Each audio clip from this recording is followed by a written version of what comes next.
Hey everyone, आज हम करेंगे क्लास 8 की हिंदी पाठमाला मधुप। ये है हिंदी रीडर क्लास 8 की। तो इसका इंटरफेस कुछ इस तरीके का है, आप देख सकते हैं।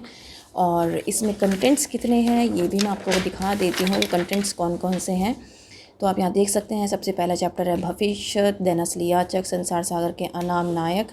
तो इस तरीके से यहाँ पर काफ़ी सारे चैप्टर्स हैं और उन चैप्टर्स में फ़र्दर क्या क्या है वो सब इसमें लिखा हुआ है।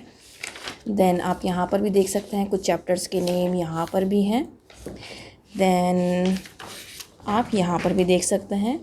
तो आप देख सकते हैं कुल मिलाकर इसमें 18 चैप्टर्स हैं। इस बुक में 18 चैप्टर्स हैं जो आपको पढ़ने हैं क्लास 8 में।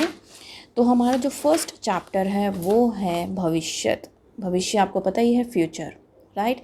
समष्टि से व्यष्टि की और, मतलब समष्टि मीन्स जब आप किसी एक ग्रुप के बारे में बात करते हो। व्यष्टि का मतलब होता है जब आप सिंगल इंडिविजुअल की बात करते हो, किसी एक सिंगल पर्सन की बात करते हो, ठीक है। तो ये जो हमें ये कविता है ये हमें इस तरफ प्रेरित करती है, इस तरफ हमें इशारा करती है कि हमें मतलब एक ग्रुप के साथ होकर भी एक इंडिविजुअल की तरह किस तरह बिहेव करना चाहिए। तो यहाँ पर इस पूरी कविता में यही सब बताया गया है। किस भांति जीना चाहिए, किस भांति मरना चाहिए, किस तरह, भांति मीन्स तरह, किस तरह हमें जीना चाहिए और किस तरह हमें मरना चाहिए, सो सब हमें निज पूर्वजों से याद करना चाहिए। सो सब मतलब वो सब हमें किससे याद करना चाहिए, निज पूर्वजों से। निज पूर्वज जो हमारे बुज़ुर्ग थे, जो हमसे पहले रहते थे, जैसे कि आपके दादा दादी हैं या फिर उनके दादा दादी हैं। तो वो लोग जिस तरीके से रहे हैं, उनका जिस तरीके का रहन सहन रहा है, तो हमें क्या करना है, उन लोगों से सीखना चाहिए कि किस तरीके से हमें जीना है और किस तरीके से मरना है। ये आप सभी जानते हैं कि पहले के मुकाबले आज के टाइम में बहुत ज़्यादा डिफरेंस आ गया है। आप पहले और अब की बात छोड़िए, आप 2 साल के अंदर ही देखें कितना डिफरेंस आया। जब से कोविड-19 आया है सब कुछ डिजिटल हो गया है, ठीक है। आपकी पढ़ाई, आपकी लिखाई, यहाँ तक कि शॉपिंग, हर चीज़। शॉपिंग पहले भी थी लेकिन अब सभी कुछ डिजिटल हो गया है, ठीक है। तो यहाँ पर यही कहा गया है कि हमें अपने पूर्वजों से सीखना चाहिए कि कैसे जीना है और कैसे मरना है। पदचिन्ह उनके यत्नपूर्वक खोज लेना चाहिए। पदचिन्ह मतलब उनके पैरों के निशान। यत्नपूर्वक मतलब जब आप मेहनत करोगे, मेहनत करके खोज लेने चाहिए, ढूंढ लेने चाहिए। निज पूर्व गौरव दीप को बुझने ना देना चाहिए। मतलब कि जो आपका एक गौरव है, जो आपका अभिमान है, जो आपके पूर्वजों ने आपको दिया है, उसको आपको बुझाना नहीं है। वो जो एक दीपक जला हुआ है आपके अंदर के, हमारे जो पूर्वज थे वो इस तरीके से थे। होता है ना हर एक के घर के अंदर एक ना एक, जैसे कि कुछ फैमिलीज़ में ऐसा भी है कि जो कि फ्रीडम फाइटर्स रहे होंगे, राइट। तो वो उनका क्या है, वो एक उनकी मिसाल है कि उस फैमिली के जो पूर्वज थे, जो बुज़ुर्ग लोग थे, वो फ्रीडम में उन्होंने साथ दिया था, फ्रीडम फाइटर थे। तो ये क्या है, इस चीज़ को हमें बुझने नहीं देना है, ख़त्म नहीं होने देना है और हमें उनके पद चिन्हों पर चलना है। आओ मिले सब देश बांधव हार बनकर देश के।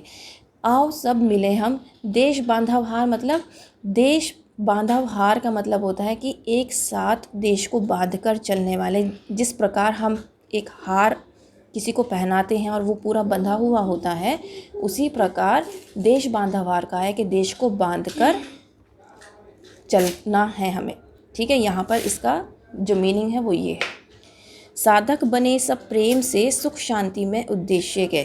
साधक बने सब प्रेम से मतलब सब हम प्रेम के साथ रहें, एक दूसरे के साथ सुख शांति से रहें, यही हमारा क्या हो, उद्देश्य हो। क्या सांप्रदायिक भेद से है ऐक्य मिट सकता अहो। मतलब सांप्रदायिक क्या होता है, जब अलग अलग जो ग्रुप्स होते हैं या फिर आप रिलीजन्स कह लो, अगर उसके बेस पे आप किसी से भेदभाव कर रहे हैं तो हमें इस चीज़ को मिटाना है और शांति में, सुख में होकर हमें प्रेम से एक साथ रहना है। बनती नहीं क्या एक माला विविध सुमनों की कहो।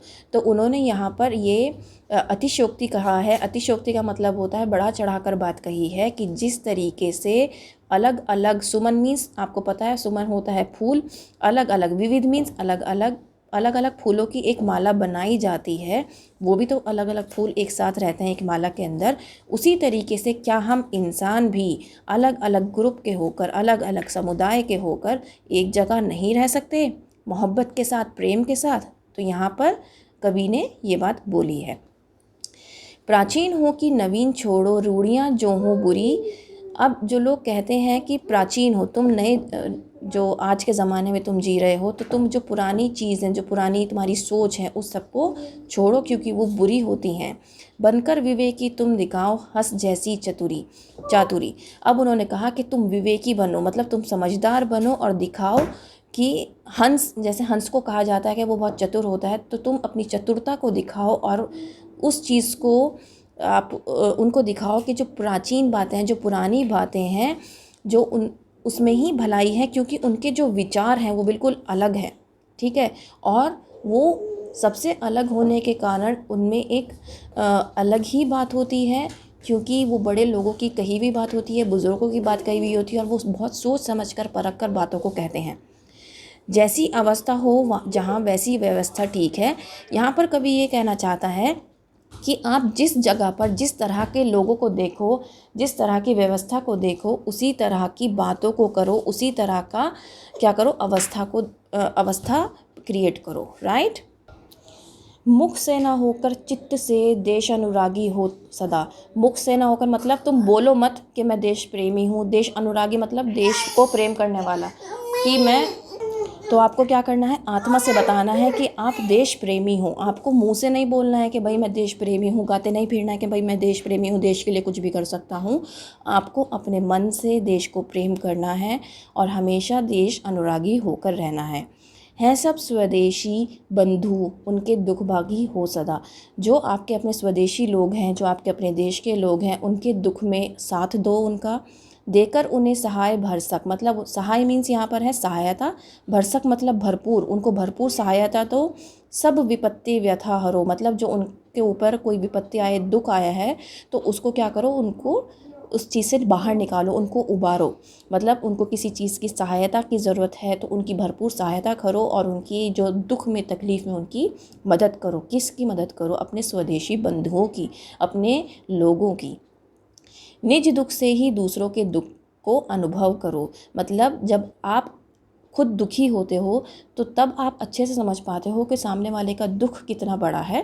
तो यहाँ पर यही कहा है कि अपने दुख से, निज मीन्स अपने दुख से ही दूसरों के दुख को अनुभव करो। अनुभव मीन्स आप सोचो कि जब मैं इतना दुखी हो सकता हूँ इस बात के लिए, तो सामने वाला जिस दुख से गुजर रहा है तो वो कितना दुखी होगा। तो यहाँ पर इन्होंने, जो मैथिली शरण गुप्त हैं, इन्होंने यहाँ पर आपको ये कहा है कि पहले आप अपने लिए, अपने बारे में जब सोचते हो तो वही चीज़ आपको दूसरे के बारे में भी सोचनी है। अगर आप दूसरे को परेशान देखते हो, दुखी देखते हो, तो आपको ये देखना है कि जब आप दुखी होते हो तो आपके ऊपर क्या बीतती है, ठीक है। तो वही चीज़ सामने वाले के ऊपर भी गुजरती है। तो आपको हर इंसान को, हर एक बंधु को इस तरीके से लेकर चलना है जिस तरीके से आप खुद के साथ चाहते हो, राइट। अगर आप चाहते हो कि सब लोग मेरे साथ बहुत अच्छा बिहेव करें, मैं बहुत अच्छे से पढ़ाई लिखाई करूं और मेरा नाम बहुत हो, मैं क्लास में अव्वल दर्जा हासिल करूं, तो उसके लिए क्या होता है, आप पढ़ाई करते हो, राइट। लेकिन यही चीज़ अगर आप चाहते हो कि दूसरा ये कर रहा है तो आपको जेलसी फील होती है, सामने वाले के एक नंबर भी ज़्यादा आ जाते हैं ना तो जेलसी फील होती है, ठीक है, कि उसका एक नंबर ज़्यादा कैसे आ गया और मेरा, मतलब मैंने भी तो मेहनत की थी, लेकिन आपको ये नहीं पता कि उसने, सामने वाले ने तुमसे ज़्यादा मेहनत की थी, राइट। तो यहाँ पर कहने का मकसद ये है कि आप हर किसी को अपने आप से कंपेयर नहीं कर सकते, कंपैरिजन मत करो।